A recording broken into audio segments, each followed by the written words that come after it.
Welcome to this session. This is a session on entrepreneurship development. Within entrepreneurship development, in this session, we'll be talking about marketing management.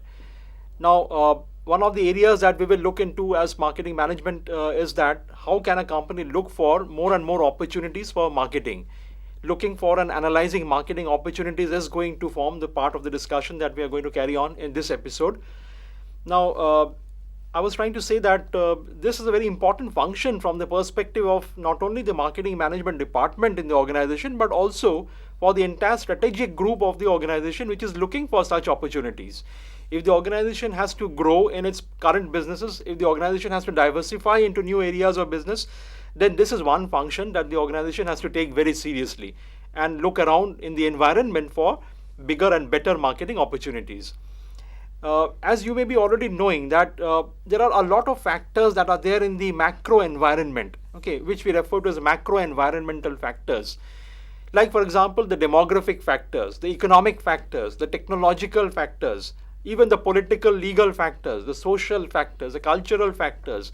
Now these are all different variables in the environment, the macro environment, and all of these factors have their influence on a company's marketing activities.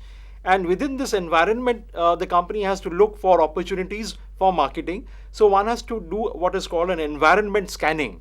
So at the strategic level, the organization carries out something called an environmental scanning. In other words, it really looks into these issues, the demographic factors. First of all, let's understand what are the demographic factors, or what is the demographic environment within which a company has to operate. What do we understand by demography? Demography is a study of the human population, observable variables in the human population. Like for example, if you are observing the age groups of people in the population, that's one demographic factor, one demographic variable. If you look at people's occupations, that's another demographic variable. People's incomes, another demographic variable. Their education. Okay. Now, so there are several things. Even gender is a demographic variable. So if you look at look at the population and try to find out what are the demographic variables based on which the population can be studied, and can you go beyond these demographic variables and find out opportunities presented by the environment. Now demographic factors also keep changing. Like for example, population density is also a demographic variable. What does a growing population mean in terms of marketing? It certainly means more marketing opportunities for more products and more services. So a growing population is certainly a welcome development for a marketing organization which knows that it can target more and more individuals or households or families, with its products and services. The density of population is important. That's why you'll find that there are more marketing activities happening in the urban areas than in the rural areas. But then a parallel shift is also happening. More and more people are moving out from the urban areas and moving into rural areas also. While the reverse movement is also there. Lots of people moving into the urban areas from the rural areas in search of employment, in search of a better life. So there is always a shift in the demography. There are people moving in from one region to another, people moving out into the urban areas from the rural areas. So a shifting population, and that also presents new and more marketing opportunities for an organization. Sir, I have a question. Yeah. Sir, can there are many products which can it be possible that they do not need to study the demographic factors so in depth? Like if I say, suppose these oil companies, these lubricant companies, I don't think that they need to make a demographic study as such. Okay, fine. Now, just to answer your question, if you're looking at the companies into the business of lubricants, now, obviously they would be interested to know what is the population of vehicles on the roads. Okay, more the number of vehicles, more will be the use of things like lubricants. Okay, if you're talking about an automotive lubricant. Now, obviously, they would like to know where is a density of population, where is the affluent population residing, and how many cars are there in that population. The more the cars sell, the more will be the chance of lubricant selling. So I won't agree with that, that there is no need for them to study the demographic, because they are looking into the urban population and they are looking into factors other than just the distribution of population. Maybe they are looking at the incomes. Okay, the income brackets of the households residing in particular localities can have important bearing on the number of cars, the models of cars, how frequently are people changing cars. Okay, that can also have an impact on products like tires and lubricants, which have a derived demand depending on the demand of the automobiles. So there are always important roles played by the demographic variables. Like even the gender variable, which is a demographic variable, can play a very significant role. Men and women have got different needs for products and services. Okay, now if you are able to find out, what are the different kinds of products and services subscribed to by the women, or let's say the working women, now that creates opportunities for a company. Okay, even I would say the family composition. Now, as we know, in India, we have been used to the joint families or the extended families residing together. Now, in such families, what is the kind of decision making? What kind of products and services these families normally buy? What brands do they normally use in the household? Now, there are how they go about deciding on buying certain brands.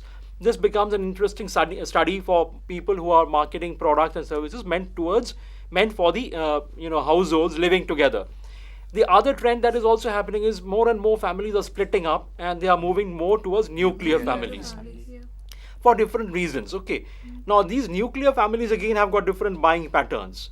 In the nuclear families, normally what would happen is that there will be fewer members, and the decision of the child also becomes very important. Like in fact, in China, they talk about a syndrome called the six pocket syndrome, where a child can pick from the pocket of its both parents, also the two grandparents on the two sides. So he has access, a child in China has gotten access to 6 different pockets, and therefore the children's purchasing power has gone up, and they are demanding certain products, which is a demographic development which the companies need to study if they are trying to market products for children. Even children have this favorite brand course. fascination. FMCG products. Absolutely, many children decide what brand of a particular product category will be bought by the parents, and they make sure they know very well what they want, and they make sure the parents actually buy those brands.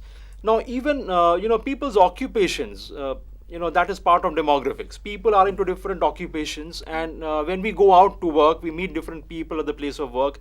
They influence our opinions, our attitudes, and our thinking about different products and services. So people's nature of work, their occupation, their places of work have got a significant amount of impact on people's buying behavior. Let's say even a part of demographics is geographics. Different geographical areas have got different demands for products and services. So if your product is, let's say, seasonal or caters to a type of climate, it depends on, it's important for you to understand, what kind of areas will be most suitable for the product. Like product like AC and all.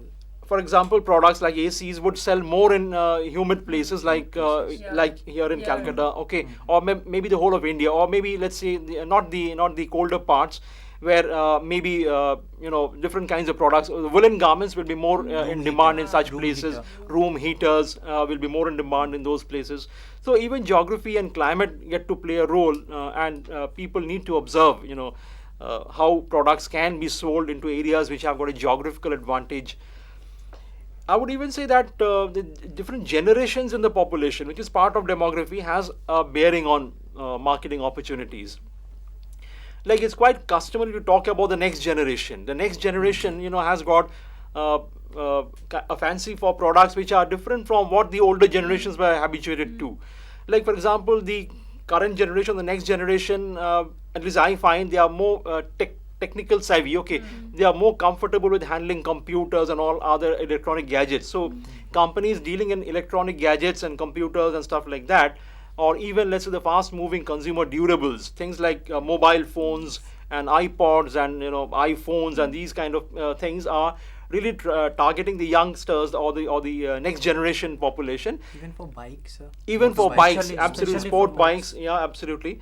So different products are coming up because the tastes and preferences of the targeted generations are such that they would buy more of such products, and they're not targeted to the older generations who are not as tech savvy as the current generation. Okay, fine. Increasing numbers of women, I was saying, is a very important demographic trend. IBM, okay. I think.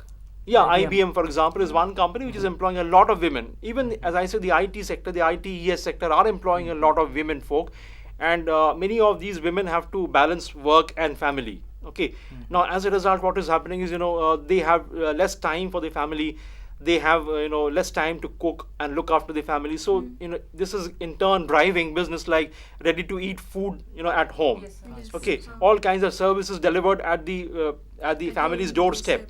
Now, that is one business which is receiving a fillip as a result So of the more tiffin, people. Tiffin system. Correct. Delivering Yeah. lunch at the offices. Home Absolutely. deliveries and- Absolutely. There are dual income families. They have got more spending power. There are many products which are, targeted to those people who are unable to stay back at home, and therefore they spend more on buying products and services which will keep the family running. Okay. Let's say the increasing numbers of educated people in the workforce. I mean, even some years back, the number of educated people working was not as high as it is today. So naturally, it's giving some kind of a support to businesses where people are trying to learn things as they work also. Okay, several training institutes coming up and several courses being offered for executives who would learn on the job. They do not have time, to enroll as full-time students. So they have to take up certain, correspondence or distance learning programs. So another kind of business which has got an opportunity because there is more need for people to, learn while they are working and develop and grow into their careers. So as we can see that demography can provide a marketer with lots of opportunities. If the astute manager would look for opportunities, there are plenty of opportunities available if you simply study demographics.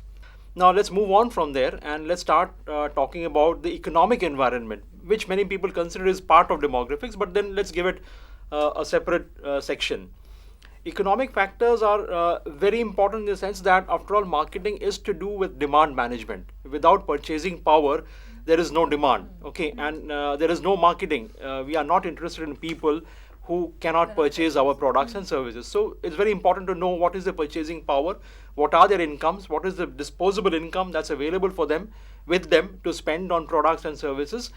And not only the levels of income, we are also looking at what is the distribution of the income. As you will see all around, most marketers are interested in the affluent sections of society. Why so? Because they have got a lot more disposable income available with them, and they can buy the costliest of products. They are the ones who are more brand conscious. They deserve most and they expect better services. They are not going to complain about prices.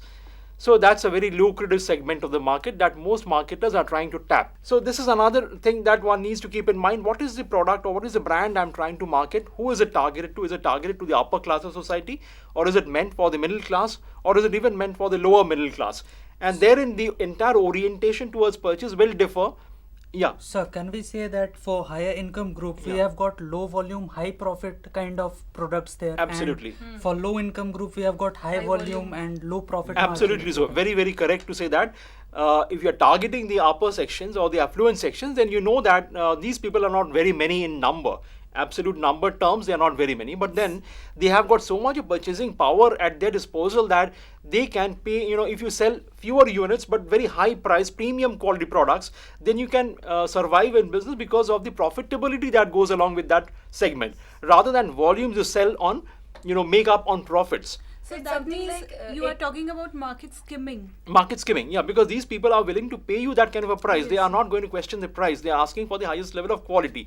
So you are looking at a section which is not big in size, but then which has got a high attractiveness in terms of the Money. profitability that's available there. So it's Okay. like a 80-20 Correct. thing they carry 20% of the out. customers account for 80% of the Of the business yes, of that yes. company, and therefore how you service those 20% of the customers becomes very crucial. But the fact is, India being a big country in terms of population, even that upper class of people, if you add them up, they are also not a very mean number. Okay.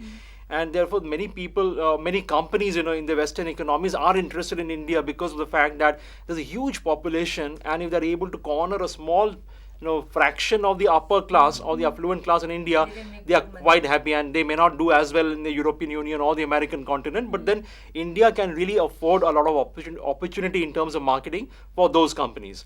Now, this also means that people in India who are trying to market products and services are likely to face more and more intense competition from companies abroad. Because the Indian affluent is now almost at par with the affluent anywhere else in the world. So they are going to face competition from abroad as much as anyone else elsewhere in the world. Okay. So will tax and all also play an important role in economic factors? Yes, of course. Like for example, now currently what is happening is the inflation is quite high in India. Yes, sir. Okay. What is happening? You know what inflation is. Too much money chasing Yes, too sir. few goods. Yes, In sir. very short, you say what inflation is. It is this. Now, as a result, what is happening is people are not able to buy as much as they wanted to buy. Okay. Now, this is driving demand negatively. Many companies are suddenly facing that the slump in the demand in the market. They are unable to market to the volumes that they expected because of the inflationary pressure. So, inflation, rate of employment, the rate of interest that's going in the market, all these are significant economic parameters that are also going to drive demand for companies' products and services. So, the state of the economy overall, in terms of these parameters, even the overall economical situation, like is the economy on a boom or is the economy into some kind of a depression, will also decide. When the economy is booming, there's more money available with the people, their purchasing power increases, and therefore you'll find that more and more consumer goods are getting sold during periods of boom. Whereas in periods of recession, people tighten their belts and the companies have to make do with lower targets, and they are unable to sell as much as they would love to when the recession sets in. So economic indicators are things that need to be studied in the environmental scanning part of strategic management. Okay. That's another area, and let's say not just the economy or the demographic, but another very significant driver of the marketplace is technology, especially so nowadays. Now, as you are seeing all around, technology is moving at a very fast pace. Technology is creating wonders. It's taking major strides and altering the way people live their lives. Even one generation back, lots of people were not exposed to such technological developments. For example, the cell phone that we use so easily, so frequently, is a fairly recent product of recent technological development. Okay, just to look back, if you think, I have got a few examples here. Do you remember the fax has replaced the telegrams? Yes. Okay, then photocopies have replaced a product called carbon papers. Now that happened some time back, but then they have actually replaced certain product categories. CDs, as you're finding, are replacing cassettes. Cassettes are really on their way out. Okay, now that is what technology is doing. It's presenting new opportunities to lots of marketers, and the ones who are left behind in terms of technological progress are the ones who might lose their entire business as a result of that. The Hitachi company is coming out with just plasma TV of thickness 1.5 inches. Yeah. When this is unbelievable. When I have seen the Correct. mail, it is unbelievable. And Right, I so- think this is where PLC becomes so very important. That is the Absolutely. product life cycle. Good. That's a good point to make here. becomes very important. If you know what the product life cycle is, every product goes through certain life cycle stages like introduction, growth, then maturity and decline. Because of technological strides, he's absolutely correct in pointing this out. Most of the product categories are facing shrinking life cycles. In the yesteryears, a product or an innovation made would last for several years, Several years. okay, Now it's very before difficult. fading out, but not now anymore. Now products introduced one day may get replaced in about 5 years' time. Do you remember there was a product called a pager, Pager, which very died a early. very sudden death? It was a new very technology early which death. came in, and then because of the Cell advent of the cell phone. phone, that died a premature death in the marketplace. So this is one area which is very important nowadays. No company can afford to stay behind in terms of technology. Okay, you have to use technology in your business to the extent possible. Look for more and more developed avenues of technology. Bring in new technology, adopt the new technology, and then do business and keep moving along on technological lines. Which is why I think companies are now thinking in terms of putting more and more emphasis on R&D, research and development, because you have to compulsorily develop new products for the marketplace. Another reason why it is so is because customers' preferences and tastes are also changing very rapidly. They need a change every time. They need a Correct. change in the product. They need a new Look at thing. yourselves. We all are looking for new products. We are all are looking for novel experiences. That is why, we are also changing the marketing activities of companies. We are telling marketing companies in no uncertain terms that we expect new products, we expect better experiences, we expect higher levels of service, and we are technology savvy. We are using all kinds of technology in our day-to-day lives. So companies have also got to realize that they have to take technology along with all other functions, and in fact give it the due importance that it deserves, as one of the primary drivers of business. A third angle to this, I would say, is the incidence of competition. Because there is so much of competition, They have to come up. people have to differentiate their products and services from those of competitors. They are bound to do that. Otherwise, they'll get lost in the crowd. Okay, there is so much of competition. So to do that, to differentiate their products, they're looking at technology more than ever before. Okay, and they're using technology to create that differentiation. But then, companies need to understand that they have to give a marketing face to technology. They have to give a human face to technology. Technology which is underprepared will not be accepted by the marketplace. You have to include people from marketing in the research and development teams as well. The reason being, a technology which is very good may not be accepted by the marketplace unless it is given a human face. So how can marketing, this is a challenge before marketing, how can marketing give a human face to all research and developmental activities and come out with technological products or even simple products that use technology so that they are liked by the market. Now, this is how you would look for marketing opportunities in the environment, in the demographics, in the economic environment, in the technological environment. But not to be forgotten, another aspect, the social, cultural fabric of the society. Although technology is moving at a very fast pace, something which is moving at a much slower pace, but then certainly moving forward is the culture. Okay, the cultural values, ethical values, the social values are also a significant factor that a marketer has to look into, and therein also you will find opportunities being presented in the environment. Like, see, if you look at a country like India, which is so culturally diverse, socially so diverse, now therein you really cannot look at marketing without factoring in social and cultural factors. If you travel all over India, or let's say from one state to another, you'll find that there are significant changes in the way people observe rituals, customs, the way they go about following their religions, the way they practice their, different rituals, the way they go about their festivities. All these are very, very important. Food habits, dressing styles, all social customs, they're all so different from one state to another, given the amount of diversity that we have in the society. Now, this is something that a marketer cannot miss out on. Because this is very sensitive. It is very They sensitive. can't play with this factor. The marketers cannot take these factors for granted. They have to play along with these factors. They cannot come out with products and services that, rub the society the wrong way in terms of their culture, their values, their beliefs, and their ethics. Okay. So, while it's very fine to talk about bringing in new products, new services, the more and more the world is becoming similar all over, the more it is important to remember that there are significant cultural differences also, okay, which will have to be kept in mind. Like many of the commercials for different products and services you will find are still, harping around the Indianness in the consumer's mind. Okay, many products you'll find are using the festivals, to kind of highlight their products' uniqueness. Okay, so cultural issues are very important. Point I was trying to make is these issues change. They change very slowly. Although you would say that many people may not agree with that. Many cultural shifts are happening, which are happening quite fast. If you look at the average teenager now, you will find him quite westernized, and you will find the average teenager anywhere in the world is quite similar to the Indian average teenager.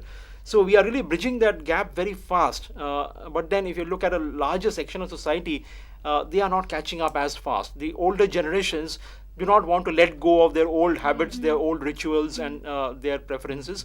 And they are also a significant portion of the population who need to be kept in mind, because many products are meant for more advanced stages of life rather than just the younger generation. So this is what is important. You follow the cultural trends, follow the cultural shifts, and try to see if you can work out products and services meant to satisfy the needs even culturally for the target population. Fine. So I think we have taken a good round of, I've tried to take you around through demographic factors, economic factors, social, cultural factors, technological factors, and all this can really spell very good opportunities for a marketer who is looking out for significant opportunities to sell new products or services, or even to sell existing products in a better way in the same market. Okay. Thank you very much for your attention. Time is out, so we are closing this discussion here. And we'll carry on with the discussion in a subsequent episode.